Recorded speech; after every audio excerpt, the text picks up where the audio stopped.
在影宅上一话的时候，凯特终于找回了自信，艾米丽可也打开了庭院的大门。那么今天他们会发生什么呢？在影宅今天的内容中，正式露面还在进行，现在门打开了，那么就赶快到庭院中，还有任务等待着他们。不过瑞奇却怀疑这是不是陷阱呢？无论是不是陷阱，先要找到影大人才行。所以在艾米丽可的带领下，所有人来到了庭院中，只不过还是有人保持着怀疑的态度。当所有人来到这里以后，爱德华却坐在庭院的中心位置，并且说比预计要晚一些，看来这些都是他的准备。不过被问及影家的大人们去哪里了，爱德华却说这次的任务就是救出自己的主人，与其他人会合，并在规定的时间内抵达庭院出口。不过中途他也准备了很多障碍。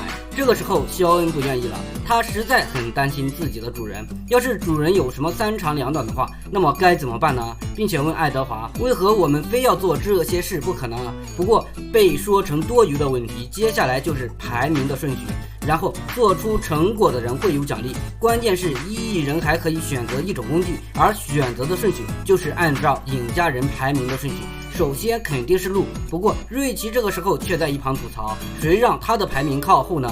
这点没有任何办法。不过鹿的选择很简单，从地上捡一枚石头就这么扔了过去，并且石头砸到什么他就选择什么，而石头碰到了一把剪刀，他就选择了这个。这只是他不太会选择而已，应该是有选择困难症。轮到瑞奇的时候，竟然开始细心挑选起来，只是他还真不知道该怎么挑选，因为他只是想拿那些贵重的东西，甚至还看上了一块怀表，这对营救主人可没有任何作用。而在肖恩这边与瑞奇一模一样，竟然不知道该挑选什么。不过他想到的都是实用的东西，无论是水还是面包。此时爱德华有点坐不住了，催促着他们赶快选择出自己需要的东西。此时肖恩准备上前拿走自己需要的东西，不过瑞奇可不答应了，因为他担心对方挑走他需要的东西。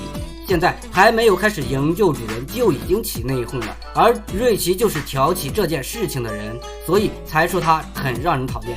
两人甚至还想打一架，而爱德华却在一旁看着热闹。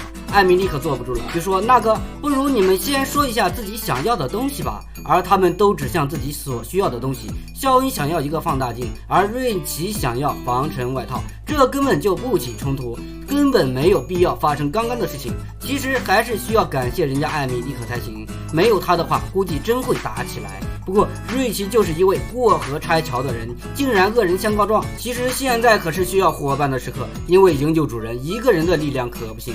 轮到拉姆挑选物品了，他直接拿了一盏灯，主要是他胆小也怕黑暗，但还是被瑞奇吐槽了。看来任何地方都会有他。轮到艾米丽可的时候，大部分的东西已经被挑选完了，瑞奇却说剩下的都是垃圾。